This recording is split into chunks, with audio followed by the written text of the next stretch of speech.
अस्सलाम वालेकुम बच्चों। सबक नंबर 7 कंप्यूटर। इसके आज हम सवाल जवाब करेंगे। नीचे दिए हुए सवालों के जवाब लिखो।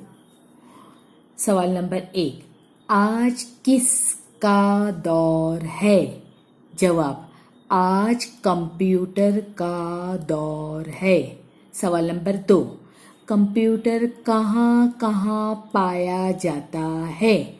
जवाब, कंप्यूटर दफ्तर और घर में पाया जाता है।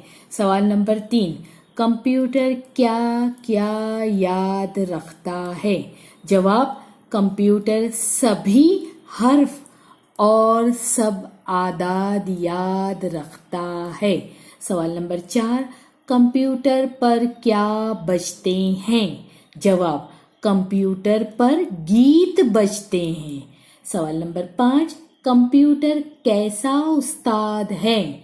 जवाब, कंप्यूटर अच्छा खासा उस्ताद है। सवाल नंबर 6, बच्चे अपने ख्वाबों को किस तरह सच कर सकते हैं? जवाब, कंप्यूटर सीख कर बच्चे अपने ख्वाबों को सच कर सकते हैं। इस तरह मेरे आज कंप्यूटर के सवाल जवाब पूरे हुए। शुक्रिया बच्चों।